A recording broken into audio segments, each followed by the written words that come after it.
Anouk, are you, yeah, good? I'm gonna take a minute or two. I never take a minute or two at these. I always, I rush them. And I've declared this time I'm gonna slow down because there's a lot I'd like to say. Or at least enough to fill up a couple of minutes as form of an introduction. I'm extremely pleased to welcome Deborah, David, and Tom to the AA. DSDHA, for all of you that don't know the acronym. But I want to say a few things about them because it's a practice that I've watched for quite a long time. It also happens to be that Deborah was the external examiner of my unit, so there's a certain form of scrutiny happening on both sides. Nevertheless, they've titled the lecture, Why Architecture Must Never Stand Still, which, to contextualize that, which they will do, but which I want to do a little bit as well, was the subject of Deborah's PhD at RMIT, which I think you finished last year. Isn't that right, Deborah? Or is it this calendar year? In April this year. Which is in Leon Van Schaik's program at RMIT, which is an extraordinary program at taking a look at practice and really a critical reflection on practice.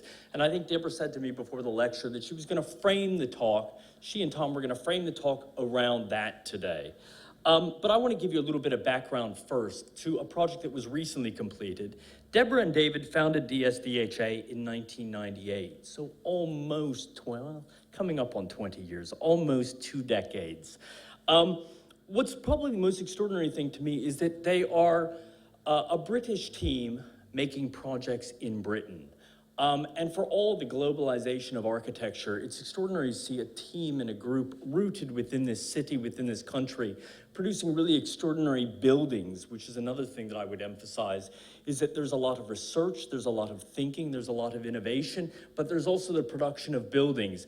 When I sat down yesterday and today and kind of tried to frame what I wanted to say, I kept coming back to about 5 projects that I don't know if you know.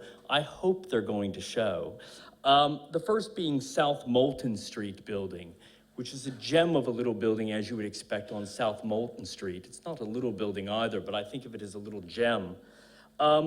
Edmund Duvall's Studio and Gallery, which is an extremely special project for an extraordinary ceramicist and has just a phenomenal delicacy and refinement about it. The Alex Monroe Studio, jeweler's studio, which if you don't know it, I mean, there's a real resonance between all of these projects, which I'll come to in a minute. Christ College Secondary School in Surrey and St. Anne's Church Art Center in Colchester were 5 projects that they keep coming back to me. I think they're incredibly crafted buildings, which I think is a characteristic of the practice. And also one that thinks very carefully about materials. I think that probably the practice and myself move closer and closer together in that respect, theoretically and practically. I was in Granollers in Spain last week or the week before, and I went into the drawing room of Tony Cumea's extraordinary ceramic studio where I take my students every year, and he pointed out to me that in there were some of Deborah and David's pieces for one of their latest projects.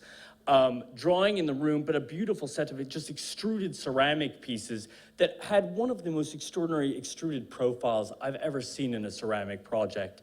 And in that respect, I think there's such a care, such a refinement, and such a delicacy in the work that you're going to see. It's why I really am kind of an advocate of the office, but also an advocate of the buildings that are produced out of the office and the buildings that are produced.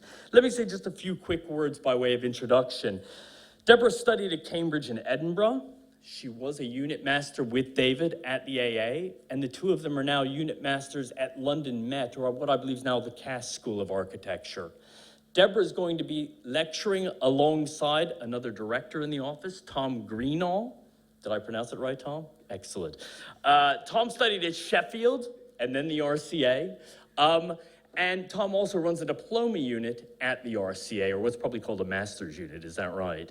Yeah, runs a master's unit at the RCA. So what you've got, and I think it's important to emphasize tonight, is an extraordinary kind of dynamism between research, innovation, and practice in both education and building. I've probably said enough. I better have said enough anyways. Listen, by way of introduction, and welcome again to the AA, Deborah and Tom. Thank you for being here.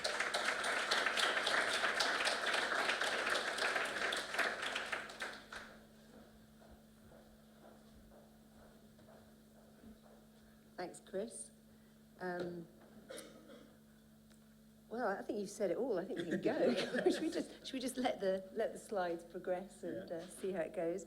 One of the reasons why there are two of us standing here is Tom and I both teach, both work together, but DSDHA is always about a kind of conversation, and hence the title of the PhD. And over the years, as Chris was saying, we kind of work on really small, well-crafted buildings, quite sublime exhibition and studio spaces for artists. And then we also get involved in really terrifyingly large projects, like our first ever housing project, no pressure, it was for the Olympics with a deadline, where we didn't know any of the rules and had to produce 120 apartments under great pressure. So caught in that pressure, it was an extraordinary event to be asked 3 years ago to receive an invitation from Australia to say, would you like to be a kind of pioneer of our European program for PhD research into practice and the kind of way that architects make architecture by reflecting on what we've done. And it's something that architects don't get the chance to do, to stop, reflect and look back over a body of work. And indeed, in the PhD, you do make an archive of your work. And at the beginning, I thought, oh gosh, and I think everybody at the studio probably thought this is just a kind of art of navel gazing. What on earth can you learn from this reflection by laying out in a beautifully formatted document projects that range over the years and go from nursery schools through to grand projects for education. But the unfolding of the work was very messy, and I used diagrams as a way of thinking, partly because I'm dyslexic, but also as spatial thinkers, we all use our kind of medium to understand what we're doing. And so the PhD asks you to reflect on, where you find yourself, what you're making, how you do it, and to look at case studies. So you kind of accrue this evidence of reflection, and you sort of stand back and say, wow, that is how we work at DSDHA. That's John up all night working on building. So there are sort of two parts to this presentation, really about interrogating evidence of what we make and sort of looking at these artifacts or places that we create, which are never the same place twice, is our mantra. Not only in terms of their physical form, but the fact that every time you return to a place, it changes. And then also to look at the manner in which we make architecture. So to begin with, as you can see from the diagrams, it was all very complicated. But then with a certain clarity arrived a way of evaluating our work. And I was encouraged to look at the work and see what themes emerged. So clearly, we had always had a rhetoric about the social in the city as sort of underlying our projects. That's Christ Hospital up there, where we made 2 large schools and put a road between them to not only unite the 2 schools, but actually to unite 2 communities on either side of the schools. Through to qualities of always being interested in the landscape, of these kind of weird hybrid spaces that somebody in Australia said, you've obviously got an obsession with verandas. And having grown up in Australia and Kenya, it kind of made sense that I was always in these hybrid spaces. But it's a sensibility we all have about being aware of our environment. And then we're kind of unashamedly environmental and sort of try and do everything as economically and sensibly as possible, and sensitively. But then there's this really weird category called awkward, which was quite often, like when we'd win a competition, for example, one of the other competitors might come up, as did happen, and turn to me and say, oh, congratulations, but you have to admit it is rather ugly. So there was this kind of quality to our work, which we were quite proud of, but we really didn't know why people find our work a little bit unsettling. And then also, sort of, those were the first 4 criteria that came along, and then somebody did prompt me and said, well, surely materiality is something that you have this obsession with. And I don't know, I said, really, do we? Are we obsessed? And so we thought we'd assess that as well. We burn things and make extraordinary black concrete objects. And then the other 2 criteria, which were about not really trying to look at one's own work too much from one's own perspective was to see whether we'd gained formal recognition, you know, awards and this kind of sort of laudatory that you get from the profession, but equally appeal as a criteria in terms of what the popular public see rather than what awards judges see. Anyway, we also I did lots of research looking into what had been written about us to see indeed whether those reflections were accurate. And then began a series of studies where I laid out 21 of the projects that expanded from the beginning of our career right through to projects on the board that were in development. And within each of these squares, took the criteria that I just mentioned and sort of drew diagrams which said, you know, maybe some of the early work was really good at one thing, but not so good at another. You know, this little conservatory is hardly very urban. Yet as we mature to our first built buildings, they seem to be getting stronger. And by the time we were at Christ's College, it seems to be really going quite well. So in terms of looking at those criteria, this has been quite a good opportunity to stand back, because when you're making buildings, you don't really do that. So over to you, Tom. So I think as part of the PhD, everyone in the office was forced, well, kind of encouraged to maybe kind of reflect on some of the projects that the office had worked on in the past. And one of the first things we noticed was that a lot of our early work was done kind of on the fringes or kind of on the last page of the A to Z. One of these is a small kind of children's centre in Dagenham, which kind of sat in this site between kind of some really suburban kind of edge of London residential housing, but also kind of amongst these big box kind of car factories and warehouses. And the language of this building kind of really evolved to kind of reflect or to mediate that kind of both the scale and the context of the big boxes versus a kind of a more domestic quality. And another project that was located kind of really close just down the road, and for the same client and for a similar brief, was the William Bellamy School. And here again, the building was trying to kind of create almost a kind of a micro kind of cityscape in itself. So through the refurbishment and extension of an existing school, we created this kind of mini kind of topography or kind of morphology that was both part of the city and suggested something urban in that it related to the kind of higher rise modernist housing around it, but also had a kind of a domestic quality which some of the children in the area kind of, you know, weren't able to appreciate perhaps at home. So as part of the building we developed this kind of domestic or this kind of wallpaper camouflage pattern which came through talking to lots of the small children and asking them to kind of draw the animals that maybe they'd seen on their way to school. So you get lots of foxes and birds and things like that, but also kind of mixed in are a few snakes, which must have been an exciting day at school, I think, when the grass snake was found. And then that pattern became something that was applied to kind of surfaces in different ways as kind of manifestations and as a sort of camouflage. And we kind of saw this as a kind of domestic scene, but then returning a couple of years later, we kind of realised this is actually a kind of a domestic scene. And we realised that the school actually, with this really generous canopy, realised that they could live most of their life outside and treat it as their back garden. Another domestic scale project, kind of moving slightly more into London, was this house for a curator, a house and studio in Deptford.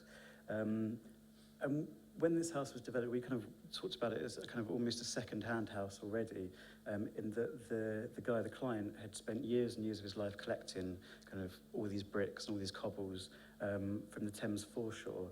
And he would, you know, every day be standing on site with us, kind of, you know, hand choosing the bricks and the locations that they would go in his building. And this was the result. But it's fairly kind of robust, kind of semi-industrial, kind of external skin, contained within it these kind of beautiful little courtyards. So this is the main entrance underneath a canopy, and then inside that entrance. So the kind of robust semi-industrial materiality kind of continues inside. And then this happened. So we found this recently. The house was on the modern house. It had been put up for sale, and that kind of made us realise that over the life of this relatively young building, the needs of the client had changed, and he decided to block up his kind of entranceway and put in this rather kind of innocuous sort of suburban door, which you look at and you think, oh, what a disaster, this was a kind of really great project. And then you realise that it was already a kind of second-hand project in a sense. And the fact that in a relatively short time, it's become even more second-hand, like a second-hand, and it's been bricked up in the way that, you know, we do to London, do to doors and windows in London all the time. You kind of realise that this comes as a consequence of someone living in it and actually taking ownership of their space. And this was the space that he created under that courtyard with all his stuff. And then thinking about the consequence of the way that different buildings and spaces are used, I thought this was an interesting project to reflect on as well, because this really is a consequence of the building you see behind it, which is Foster's City Hall. And Foster obviously considered when he was designing this building that something the shape of an egg is going to be quite hard to clean the windows of. And our brief arose, which was to design essentially a kind of a container for a mobile cleaning vehicle, which would be constantly on site and would have to drive around the building kind of almost daily, I think, to clean the windows from the ground. So the brief was to design essentially a shed, but we used the opportunity to also kind of create a bit of extra public space or sheltered public space next to it. And the location of that building was defined through a fairly rigorous analysis of views and movement around the site. So this was just a diagram that in grey shows the main pedestrian flows around the building, and in yellow the way that people kind of view or perceive that site. And combined with a kind of rigorous kind of observation or analysis of the way that that site is used, it was also informed by conversations with this guy, Roy, who was a cab driver. He said that as a child he would spend lots of time playing on the site of that building on Pottersfield Park, kind of in blitz times when he'd be playing amongst the kind of smouldering ruins, which we then thought, oh, that's a great idea. Let's try kind of burning something to see if we can kind of create something that's maybe an antidote to the steel and glass architecture that the site has been deemed appropriate for. So this was John from our office kind of developing different techniques for charring timber, which became kind of strangely similar to the techniques that they used to actually create the cladding for the building. And then as a counterpoint to that dark charred timber building, we also created this second pavilion, which, because of its kind of heritage context, had a lime-washed exterior, but shared the same kind of grotto-like stacked timber aesthetic. And then this happened, and that project became, I think, the office's first one to be demolished, which was a kind of semi-unanticipated kind of temporality. Blossom Square Pavilion would be on the left-hand side. Yeah. So you can see just where, you know, the end of Squire's new residential building was the site of that little cafe. I suppose the other urban consequence, just to go back to that one, was when Michael Squires broached the subject that he'd like to destroy one of our most recent projects. He did say, but we have based the cladding of that building on the burnt timber of your building. So there was kind of nice ricochet across the site of we'd responded to Foster, and then Michael had taken that as his starting point. Anyway, so this idea of a sort of urban effect of our work, and here's the South Molton Street building that Chris mentioned, that you probably know. It's quite interesting the number of people who are familiar with it, because it's visible from Oxford Street, which is the busiest thoroughfare in London. When we make our buildings, we're incredibly conscious of their urban effect, and we have these drawings, sort of graveyard drawings, where we've tested sort of probably about 50 different sort of elevational kind of parameters and kind of options to get this balance of a quite unstable looking building that you can't quite scale. You really can't see how tall it is. You can't quite work out how big it is, and it oscillates visually, and it makes you feel, it draws attention to itself. And I suppose it was through a building like this that we started to think about how we're making an architecture that communicates, that sort of is trying to arrest people as they walk by, that at the same time as having that effect does have a sense of craft and materiality, though at the time we would never say craft. We would say it's a very sort of specific material response to the emotions of the site. But the site actually does stop people, and that was a quality that in the PhD we really sort of tried to unstitch. And we sort of read it always as a building within a street, and then a really lovely thing happened as a consequence, is having designed a building that was in response to the fact that the River Tyburn runs beneath South Molton Street and kind of subliminally echoes that. Westminster asked if we would indeed design South Molton Street. So it was a really fantastic effect that you make a building, you talk about its urban impact, and then you're allowed to have an urban impact. And I suppose that's how we've always kind of practiced. We've never said we're going to go out and do urban design. It just has followed naturally as part of what we do. So this wasn't part of the PhD analysis, but it was running along in parallel. So what happens when you look back is you're also very much aware of what you're doing at the same time. And with Alex's studio, that idea of scale was absolutely to the forefront of our mind. So this is a tiny building already, under 25, I think it's about 20 square metres minimum, not even 20 square metres, the floor plan, is it? It's tiny. And then you're adding an extra 4 floors on top of it.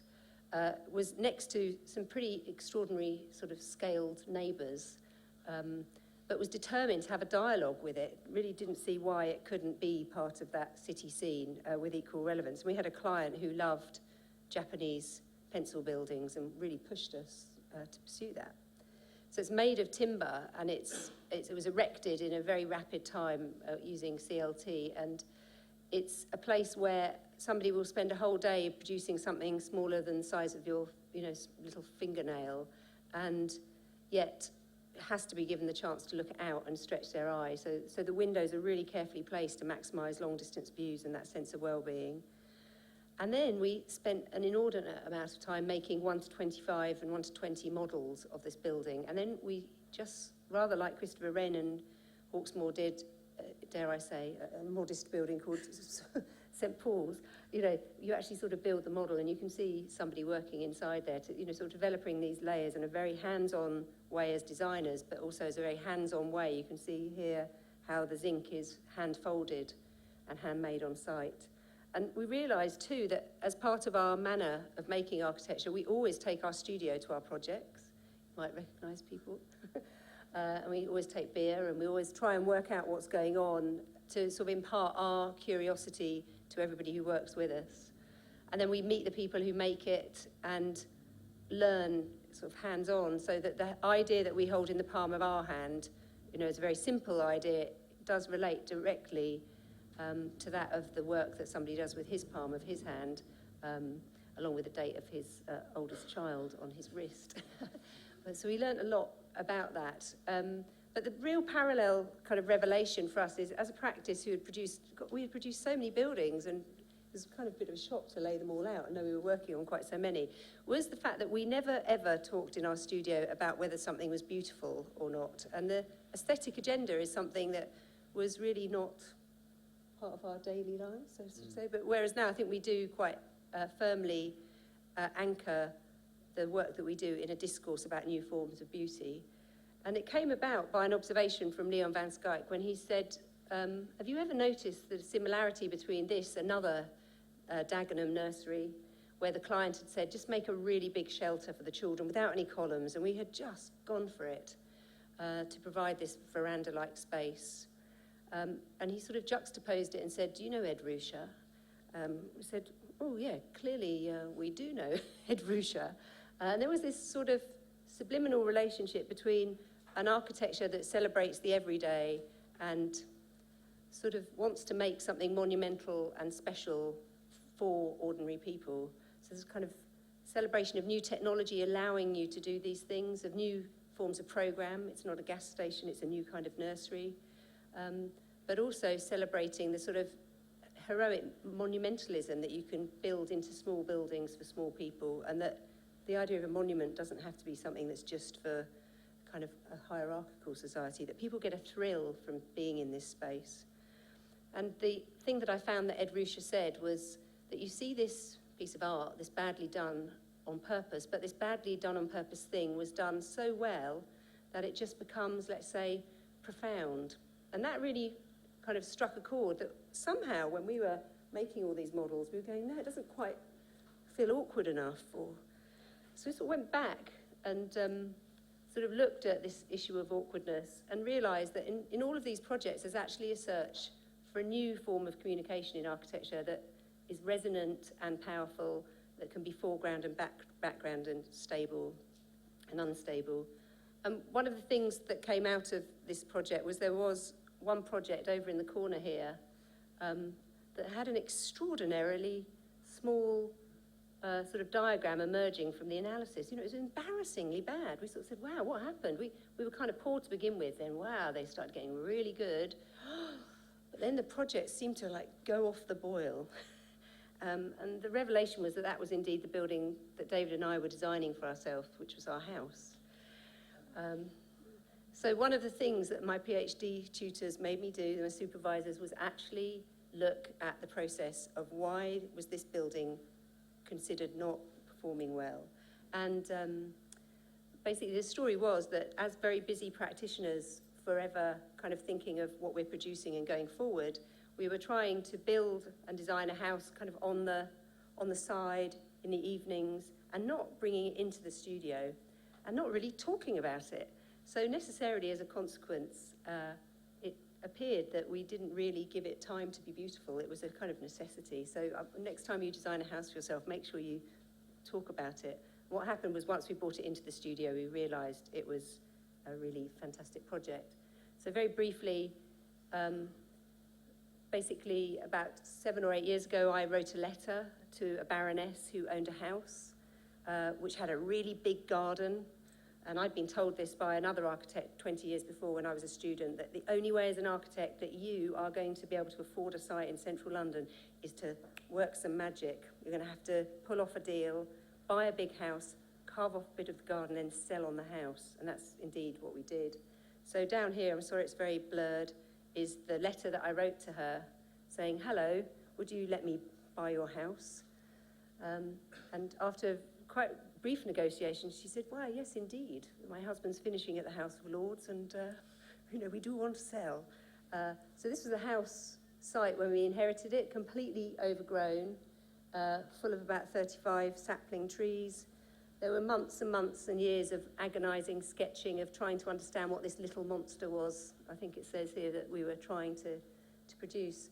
But what was lovely is when she sold us the house, she gave me a letter that she had found under the eaves. And her house was in the backlands behind a row of terraces.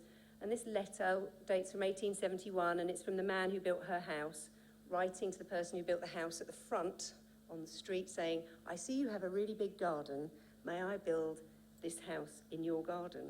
So in fact, we realised we were actually part of a speculative tradition. So don't feel shy. This is what people do these days, and they've been doing it for many years. And this is what you get at the end. This is a building that we once really didn't think was that beautiful. And I think you can really see there's a lot of care and intrigue in a house that sits behind rows of terrace buildings in Clapham. On what is a virgin site, we pulled down all of the trees. We dug down and made this extraordinary garden pavilion. We pushed ourselves in terms of those criteria to make it the most simple materially. Everything is made of concrete or whiteness, just concrete or white. It has a hugely impressive thermal performance, which I've got to say, we specify these performance things all the time, but living with them is a different story. And it just pursues those sort of ideals of making a handmade house to the absolute limit. And I don't know if there's anything else to add, really. It's a nice place to live in. So it's very cast. And we even have a beautiful white cast concrete stair which transitions between the floors, made of marble dust, which is very evocative. So having sort of stood back and looked at the sort of buildings we made, it was very interesting to note that, in fact, in the analysis, there were only 2 projects that were urban projects. It was almost like I felt they didn't quite fit into this narrative of we made stuff on the edge and now we make stuff in the centre. So I put in a couple kind of tentatively, which Tom's going to show you in a moment. But what was interesting was the PhD asked you to really understand the actions that you take as an architect. And I think it's something that Carlos here really encourages people to do, is to understand the agency of architecture. And it made us realise we're quite full of agency as a practice, kind of speculating and going out and making things happen beyond design as a product, but making design happen as a process and kind of influencing that hugely. And even during the course of the PhD, I tried to draw, and particularly you can see it in this central diagram, this idea that we thought we designed in a linear fashion, that you did stage A, stage B, stage C, but of course you don't. A project starts, maybe it's just for us, starts on this kind of wild journey where it sort of orbits and follows trajectories between different influences. And those influences are the kind of core values that we have, but it's quite a journey, quite extreme during those occasions. So those are the kind of design values that anchor what we do. We make lots of actions to make things happen, and then all the time we're just influenced by our conditions and sort of things that we open ourselves to be influenced by. Do you want to talk about something? Yeah. But I think the big revelation was that it was the two urban projects that out of all of them kind of showed that. Kind of, they were both the kind of smallest projects in the office, and that they had very small fees and kind of, in terms of construction, kind of very little detailing work, but they had the biggest ideas. And they actually influenced the trajectory of the office enormously. So this was the first one that I was going to talk about, which is Ticklecock Bridge in Castleford, which was part of a Channel 4 programme to help regenerate the town. And this was from the first site visit, where a bunch of kind of architects were chosen to go to Castleford and look at these kind of regeneration sites that had been identified. And this was the kind of the trophy site, this kind of new bridge crossing that was going to connect what was actually kind of a really small residential community of only a few houses to the main town of Castleford. But we actually realised that this was perhaps a more important kind of pedestrian connection. And you can see the little sign at the top which says it's to the car park. So this was the connection between where most people lived and the main shopping centre. And it had a footfall of thousands and thousands of people kind of daily. But the conditions were really, really awful. And kind of this, the importance of this connection became apparent through talking to a lot of the people that had to use it daily. So we developed this scheme that was originally kind of like a really small intervention that just included a kiosk and a bench and kind of fed through this existing connection. But we ended up doing this, which isn't a huge project by any means, but the thing you see in the foreground is kind of only a really minor part of the scheme, because the kind of fundamental success was what you see in the background, which is kind of just an off-the-shelf kind of bit of infrastructure, but that it kind of really increased the size of the tunnel and made this kind of somewhere that was actually safer, pleasant, and kind of better lit to walk through. And actually had to be built on Christmas Day, just in one day, because that was the only time they could shut the railway, which runs across the top, for long enough to construct it. So with this, we produced this kind of, this new bit of public space. Is it worth saying that it was our idea we said that it's actually not worth spending £250,000 on just lining this space. We've noticed the shopping mall in the back of that picture wants to expand, and you've got a derelict site. Why don't you just do a land swap with them?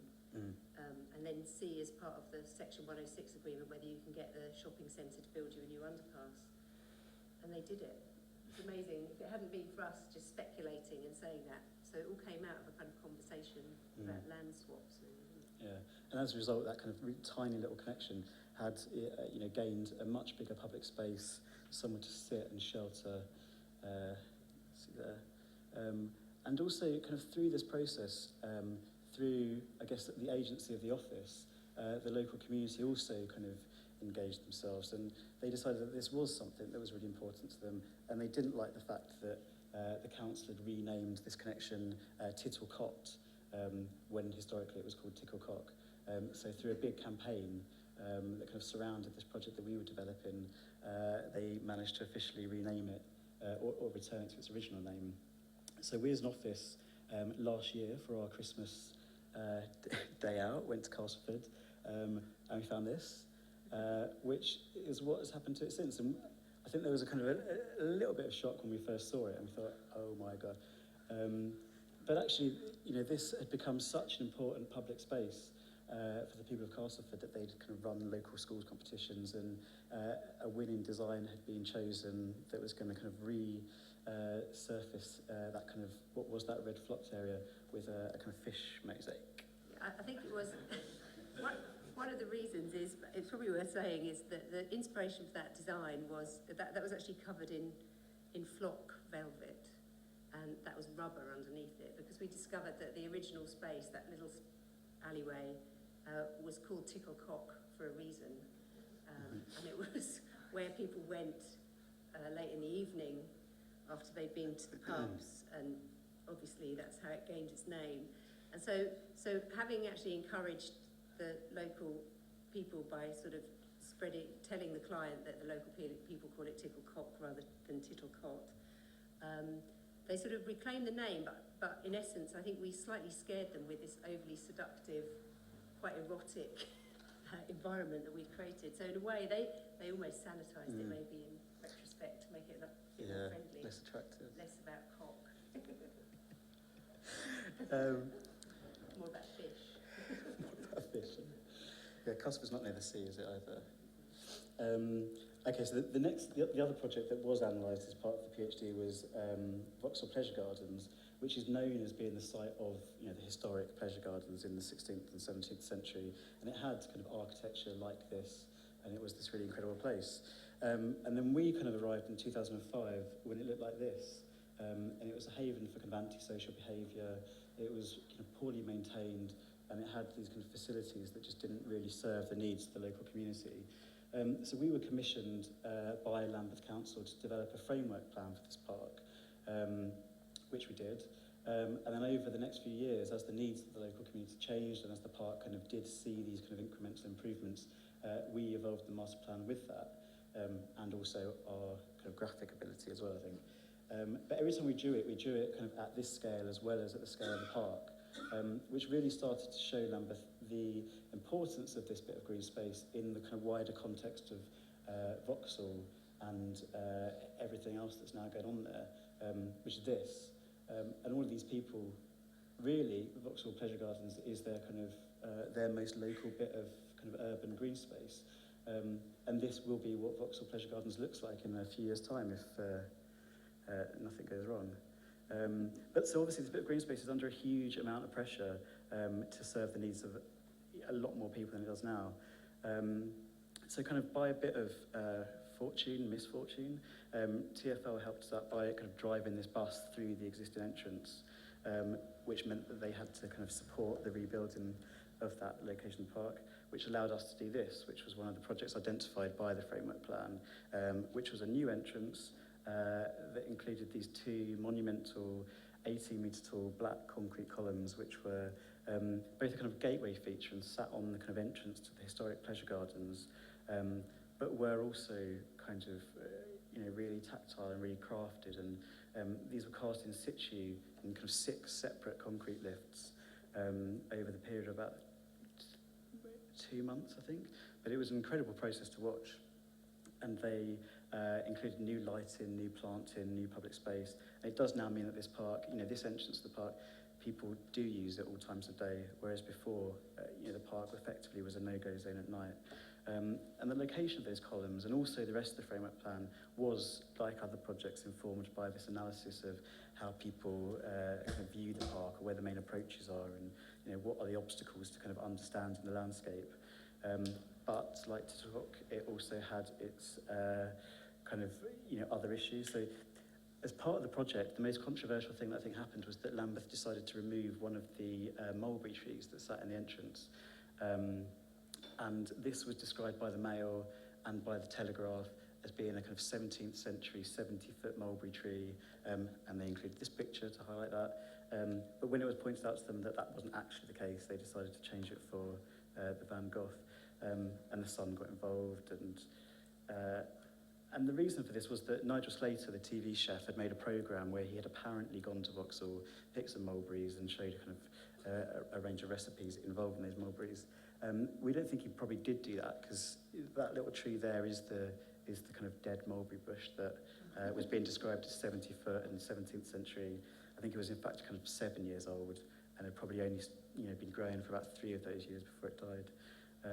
But it just shows how these projects, despite all this stuff that's going on in Vauxhall, all these kind of 40-storey towers, it's the kind of the relationship that people have with public space that is actually kind of really kind of fundamental. And it was really great that was recognised when the project was finished by Kieran Long, who pointed out that although the park has been made kind of safer and more enjoyable, it hasn't lost any of its kind of risque reputation. So the kind of inherent character of this park in Vauxhall has been retained. And also local kind of artists have started to take ownership of the columns and tried to interpret them in their own way. So we found this on the internet a couple of days ago, but this was a sketch showing the columns as a dovecot. And we realised that it had also been picked up by kind of a local business and became the first of our projects to feature on a tote bag and an Oyster card holder. And strangely, despite only being kind of almost like a landscape intervention, was shown as the tallest thing in Vauxhall. And this was when it was opened by Paul O'Grady, who brought a couple of the horses across from the city farm. And then early next year, kind of the next phase of the evolution of this entrance, 2 sculptures by a local artist called Paola, who's here, are going to be installed, which is kind of going to mark the next kind of phase of the kind of evolution of this park.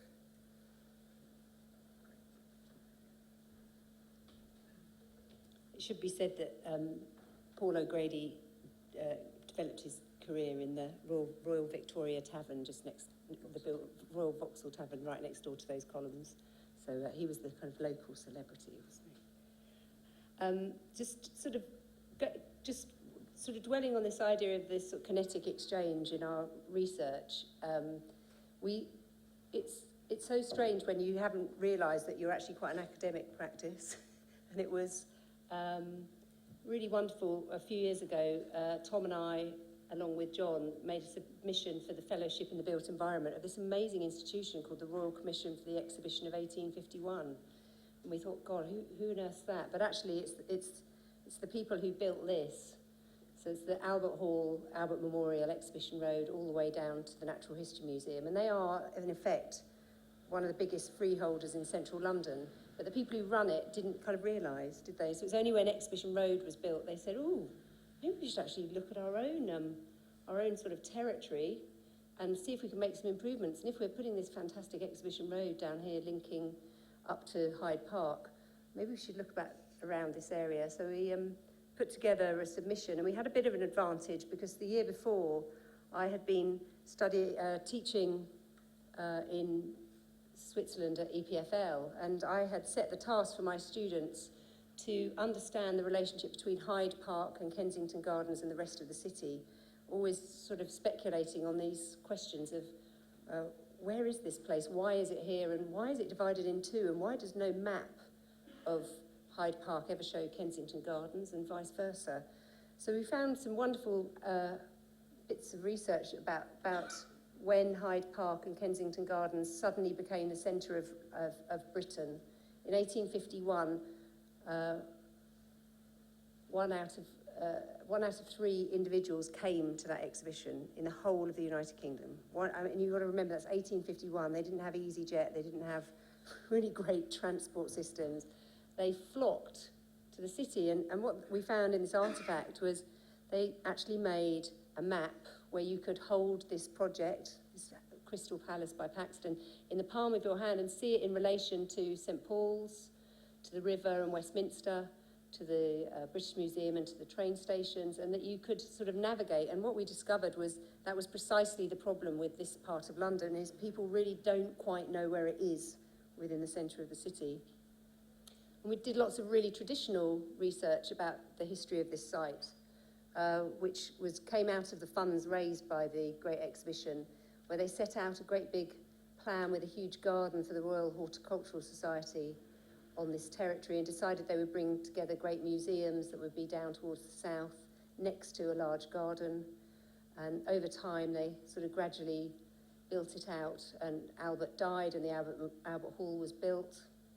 And then, little by little, the sort of original garden has been eroded, and people don't even know there was a garden there because they built the Imperial Institute on the site after the Royal Horticultural Society didn't pay its rent. And over time, they acquired more sites and were able to build the V&A and expand their mission, sort of with Imperial at the centre. So we went to the site and just did our kind of straightforward observations and just discovered loads of people who were lost. This is actually slightly this is like 2009, isn't it? I think it's just before handheld devices had really good maps. It's quite interesting how rapid this changes. Only 4 years, people are actually using maps still. That's gone. People don't use maps anymore. But they're lost at the top of Exhibition Road. And then when they finally do find the Albert Hall, they all do this miraculous thing and they just turn and become absolutely sort of in love with this relationship between the Royal Albert Hall and the Albert Memorial. And these are the images that are gathered from Google image search of the top 20 images. So in fact, everybody just stands in exactly the same location, sort of almost playing out the love affair between Prince Albert, who died and left a bereft widow to celebrate and sort of mourn his death with this extraordinary monument. And I'd never really got into Prince Albert before, I don't know if you had, but everybody sort of talked about what an amazing guy he was, but it's quite humbling when you kind of realise what he kind of set in train. But we liked using new technology to actually check people's understanding of the city, and so we referred to geotag maps, where you can indeed see that relationship. If you can see the rest of London, I'm sure you can make it out, and there is Oxford Street, and this is Hyde Park, but you can see that enshrined in the geotagged map of where people take photos in London, that this is a sort of really crucial destination within people's imagination. But when they get there, this is what they experience. They're kind of wedged between heavy traffic and narrow pavements. And then in terms of the design and this relationship not really working, you just see the most appalling events. There's this absolutely minuscule zebra crossing, which at key points of the year when there's an event on in Hyde Park, for example, people have to go down a couple of steps, particularly if you're elderly. As you can see, it's not very dignified. And then there's this kind of amazing surge as people scuttle across at great speed, trying to kind of get across the road between the two. And our client was slightly bemused when we started drawing these enormous diagrams of these are the movement paths of people and traffic in the area. This is where people are looking and how far they can see, and they started to subtly get the understanding that when you're in this area, you can only see this far. Yet when you're in the park, you can make these large visual connections, and that somehow we've got to open up this relationship and allow people to move and see between these incredibly important events and make the connection into the park, because it really doesn't feel as though it's part of this park landscape. And we sort of studied the history so that we could talk with absolute authority. This is all Grade 1 listed, English heritage, and to make a modern intervention, you have to know more than anybody else. So you can quiz Tom on any aspect of this afterwards. And then you kind of overlay it and see whether this is actually a project that's about strategic importance, linking Oxford Street and Marble Arch and the possible pedestrian journeys you can make, the cycle journeys down to Hyde Park Corner, and the sort of links over to the tube at Lancaster Gate. Currently, at the moment, everybody arrives from South Kensington, but equally, it's not far to walk from Knightsbridge. And it actually has a really low access to public transport as a place, so walking and wayfinding are really crucial. But what's extraordinary is even when you're in the park, the memorial is here on the left and the hall is on your right, is this beautiful Albert Approach Road here, which runs between the two, and this big flight of steps, which mean that there is no level access for anybody between the two. You have to go right the way to Exhibition Row this end, or down to Queen's Gate to the left. Even when you get there, there is so much cycling and rollerblading and use of this space that they have to, during special events like London Fashion Week, put in a zebra crossing to sort of secure the safety of pedestrians in a park. So there's some fantastic models. Yeah, those models in their high heels. It takes a bit of care getting across the road. But the building itself is amazing. It's just to be in this setting, these public spaces. This is called the South Steps. This is down the back of the Royal Albert Hall. This is what the Albert Hall call their front door, which is actually sort of around what we consider the back. But it does make a fantastic entrance when you want to premiere a main movie. But equally, it's surrounded by sort of fantastic whimsy. Did you know that you can play mini golf in Hyde Park there's actually pruned topiary in the shape of bunny rabbits, and we don't have a photo here, but it's a kind of whimsical landscape with huge opportunities that at the moment the Royal Parks are just not sharing. This is an entirely private environment because you can't see it, so we're keen to sort of breach these conditions. So we've come up with an overall master plan which links Exhibition Road, just down here, the mini golf, through to the Albert Memorial in all seriousness, because we do think a child coming to play mini golf might also like to find out about other things that are going on. And we kind of tried to create this very, very simple, modest landscape that at the end of the day you won't really notice that much, but we're putting in new diagonal routes so that instead of seeing a brick wall as you turn and railings opposite, you'll be able to see through the trees to the memorial, so that then you can link yourself back to the hall, to open up and declutter the whole of the area, which is currently surrounded by parking and coach bays and delivery areas, and then to sort of make inroads into the park and clear views through to Kensington Gardens and the Serpentine, and even over to Kensington Palace, and sort of make these links incredibly visible. And to actually celebrate the learning that goes on, you've got the Royal College of Art, you've got the Ballet School, you've got Imperial, Royal College of Music, the Royal Geographic Society, and obviously it continues down. And to make this almost in the same way that people refer to the Royal Albert Hall as sort of nation's village hall, it is for this public space to be the place where you can show that and share that. And what we discovered too is there are just these amazing opportunities that are going unregistered at the moment.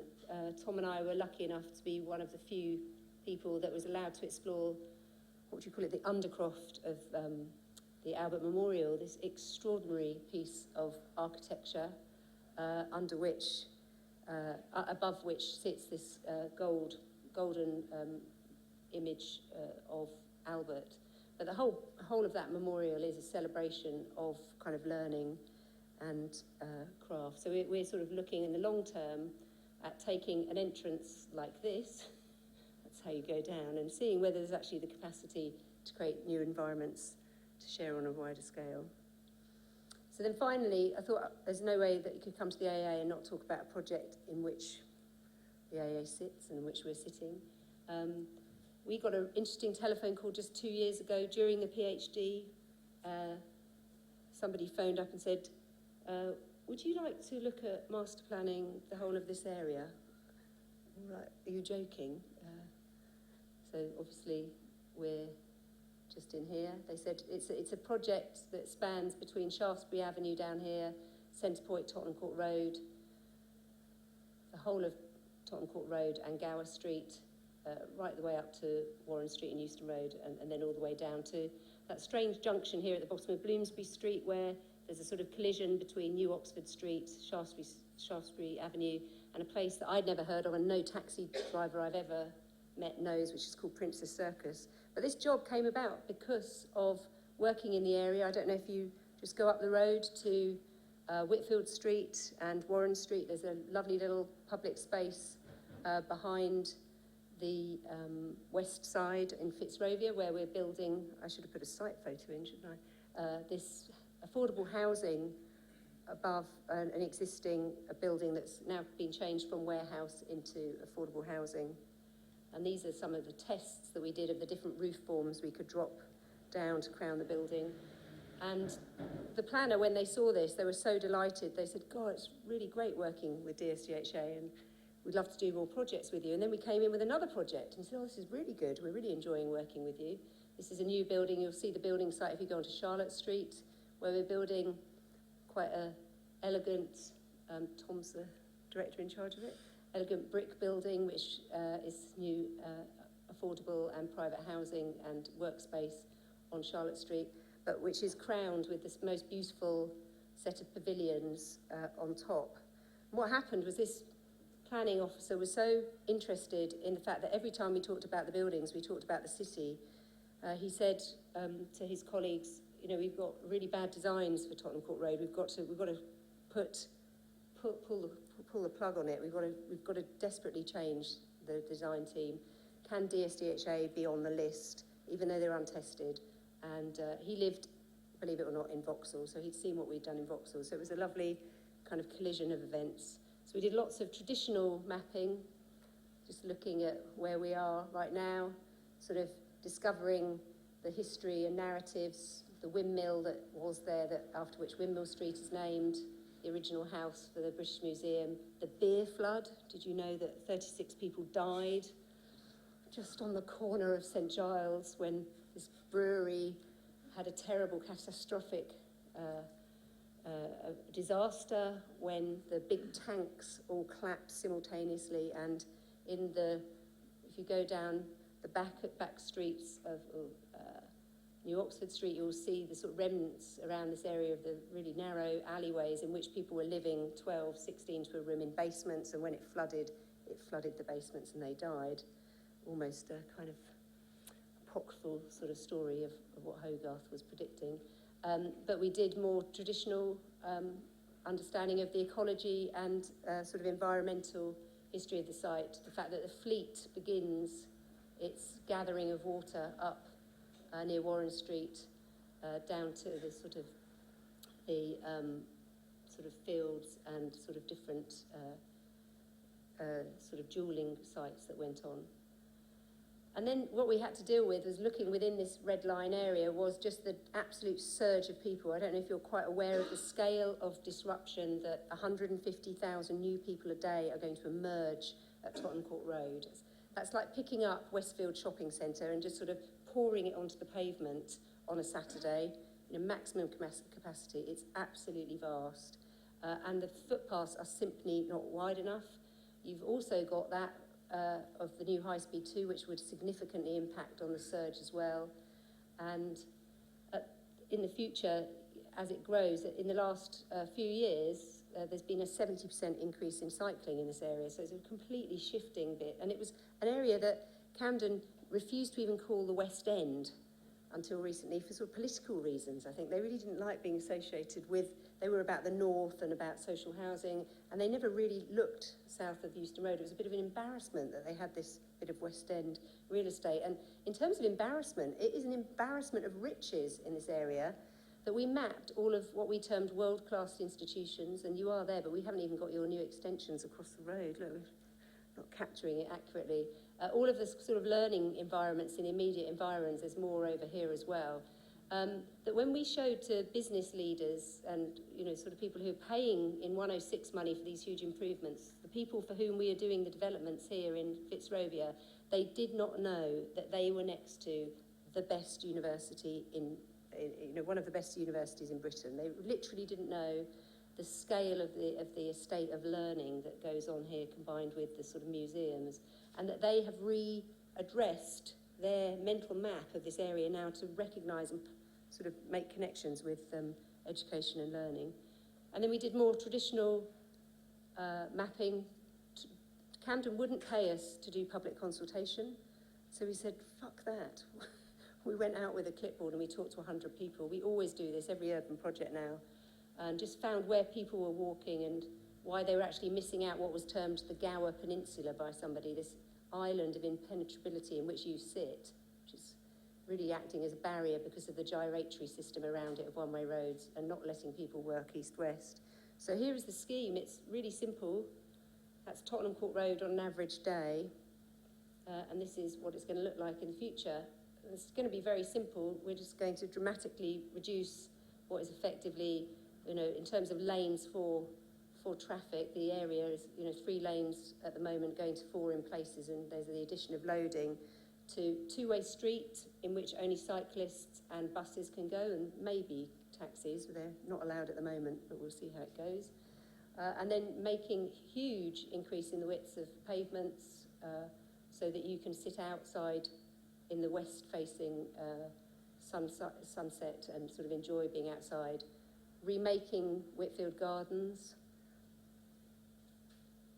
Going over to UCL and its relationship between the Slade building and the Cruciform building. Currently very, very difficult to cross and undignified, and just slowing it down completely and making it a sort of level table. These are really modest, simple improvements that somehow the other designers hadn't thought of. And this is going to be a two-way street as well. And then Princess Circus, currently an anonymous stretch of hardly used Shaftesbury Avenue. Very few cars come up this far. And that's going to be completely pedestrianised and made into this amazing new landscape, which will encourage people to walk from Covent Garden up to the British Museum instead of going back to Covent Garden Tube, which is what they currently do, and then they get on the tube and go to Russell Square, believe it or not. So we will be helping to take some of the load off the underground. And it's not only a daytime space, it's part of the West End, so it is going to be this wonderful threshold of a lit space that takes you through. And then the sort of final component will be Alfred Place, which you probably all know. This is the Imagination Building and the building centre here. Currently hardly used, it's just a car park. Inspired by Vauxhall, where we have the extraordinary landscapes of Bonington Square and kind of squatter sort of gardening. We've really gone to town on the fact that this will be one of London's first new parks in the centre of the city for a number of years. So that's something to look forward to. And should you have the time, and we're not going to make you sit through the whole of this video, you can find all of this on a very elegantly crafted Camden video on their website. And it's really wonderful to see yourself portrayed in your kitchen. It's so easy, this urban design thing. You just sit at your table and kind of sketch something on your own, and hey presto, you get a new kind of public space. I think it completely denies the sort of collective efforts of everybody involved, but it's an image they chose to project, which we found highly questionable. Is it going to let me change? So, just to finish, one remark. Invariably, as you grow as a practice, everybody says, "How big are you? How big are you? How many people are you? How big is your project?" And we don't like that. We really feel uncomfortable that life has to be about getting bigger, and as if life has to be this permanent crescendo. And we kind of say no to that sort of capitalist model, and we think of it more as a counterpoint of syncopation between different scales over time, that we don't want to do the same building twice. We just want to have variety. And we search this out permanently. And so if you'd like to see our latest contribution to the small and beautiful, we'd recommend you go to the Soane Museum, where next week they're going to be auctioning off the top 10. What was the competition again, Tom? It was the monumental masonry competition. I think they had 120 entries, and this made it into the final 10. So this has been 3D printed, this small, and it's going to be auctioned for Maggie's charities. And what is it? What's the title? Monumentals. He's the only one who can say that. So please go and see it. Thank you.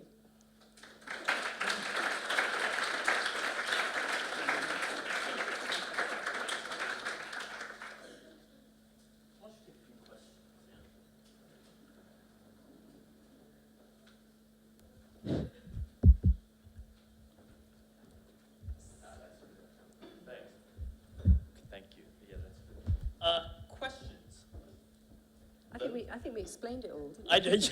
That's right. I introduced it all, and then you explained it all. Any questions? Yeah. Wait, this is maybe where I run around. Yeah. No, and Nook will run around. That's great. How on earth do you manage to get the council to let you turn these big artillery roads into two-way traffic, and also with loads of cycle space? Because obviously it's something that's missing massively in London.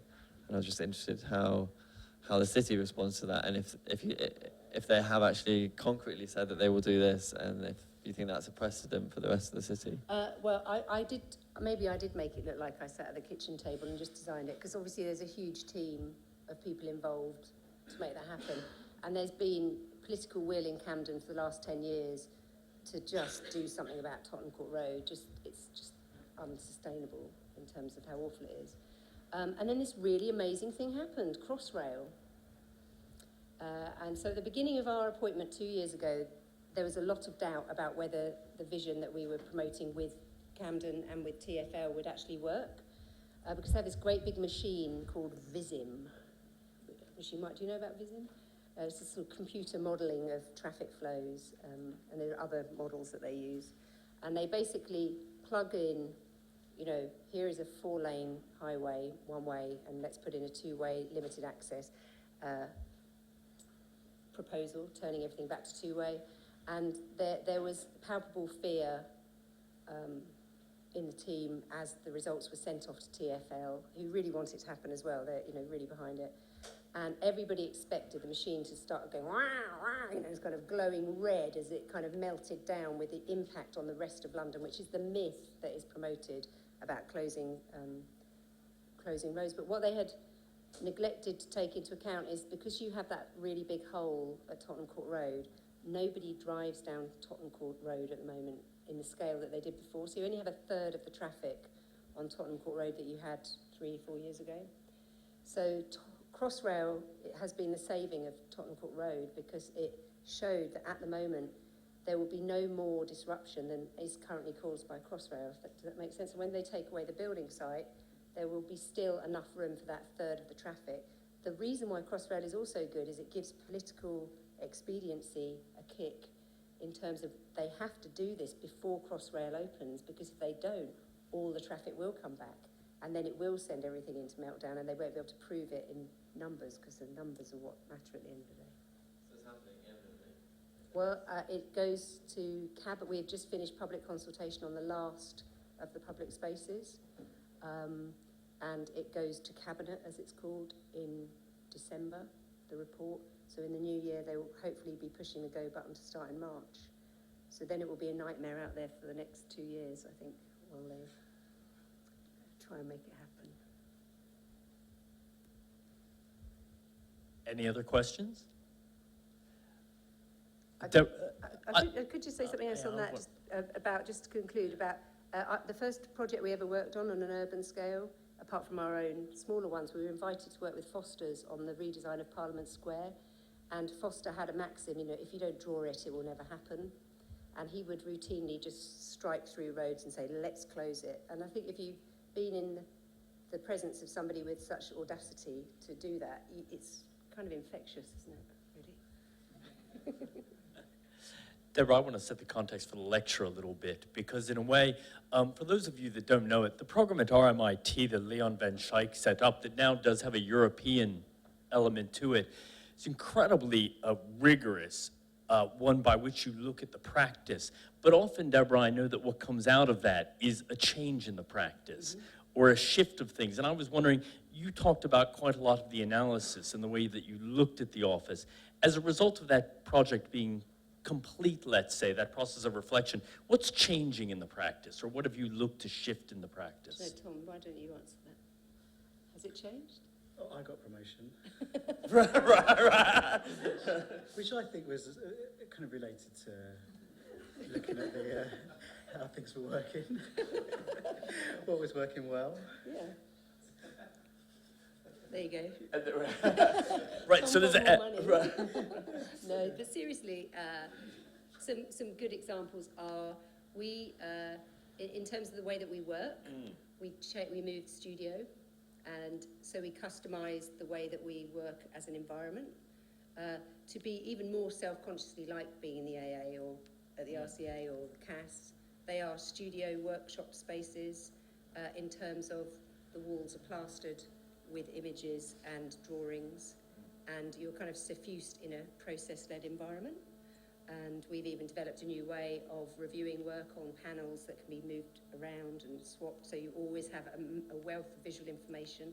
It's shocking when you go to grown-up offices that they don't have drawings anywhere. It's all buried in they all sit around sort of gazing at screens, and they don't make models. So we have it's a shame we don't have a picture of your beautiful shed, Tom. Tom made a beautiful shed. That is our model shop. which captures the character of Yeah. mixed character of DSDHA. It's a wonderful shed, painted bright colours. If you go on our website, you'll probably see it. What else has changed? I think that the organisation of the office has changed as well, in that we try.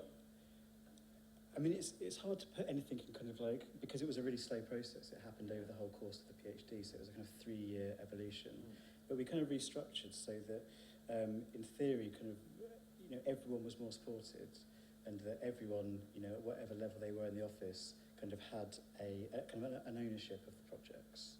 So it's not an office where there's a kind of a top-down control of what gets kind of produced and what gets seen. It's now reviewed kind of within teams, and it's reviewed in offices. It's no longer a kind of crypt-type design review as much as it's a kind of a discussion around a coffee table, if that makes sense. I think the kind of... Yeah, so there are definitely more opportunities in terms of the weighting of the office. If you go into most offices, they're quite corporate, and you go in and you're surrounded by people working. We purposefully made a whole floor of our 3-storey little building that we've got in Vauxhall not have any work going on in it, so to speak, isn't it? It's a kind of place to meet each other and have conversations, because I think we just really appreciate how much discourse underscores the work, and without that discourse, it will just dry up.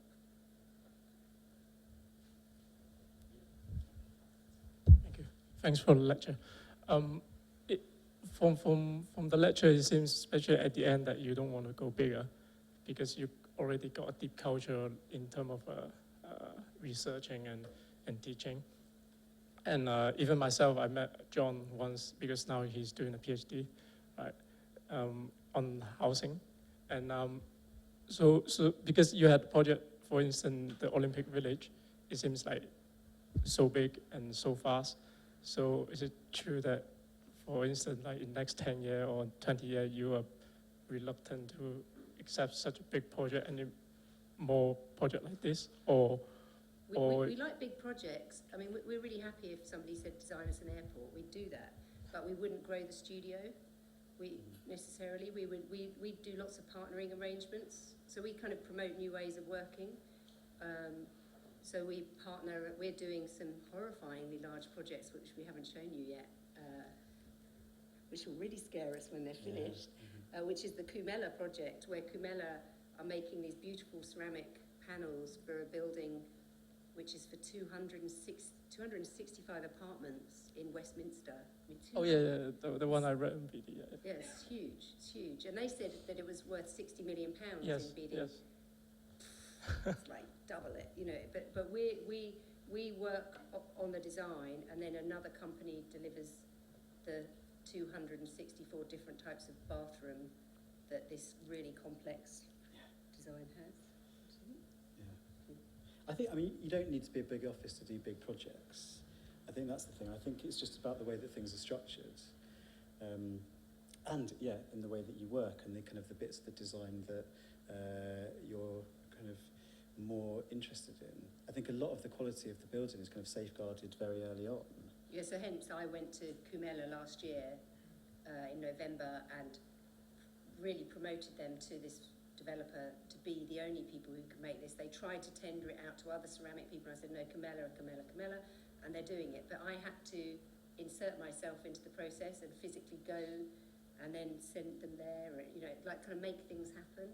So if you get too big, that ability for one of us to kind of insert ourselves and maximise that link between craft and production and the big scale, it would be harder.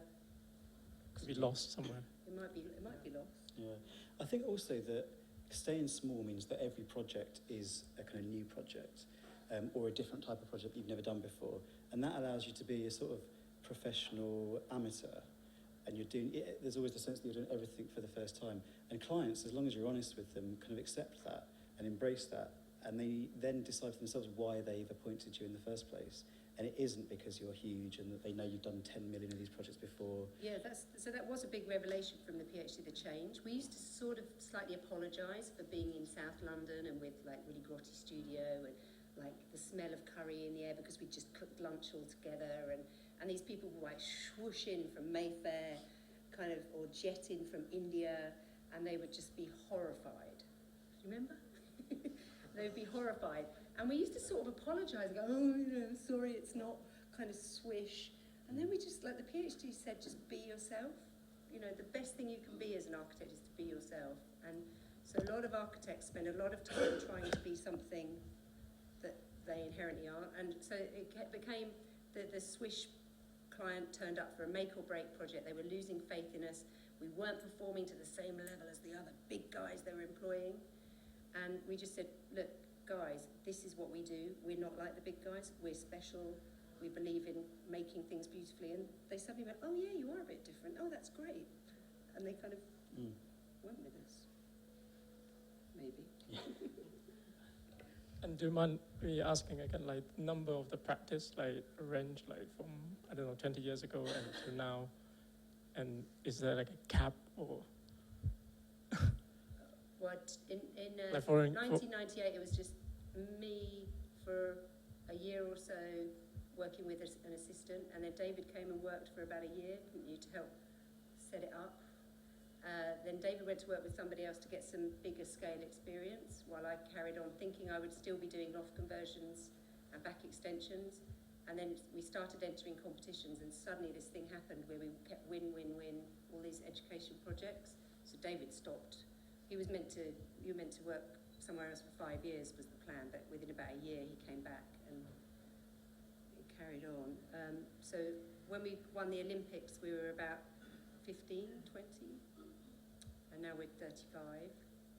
But we have a space which could go up to about 45, but we don't want to at the moment.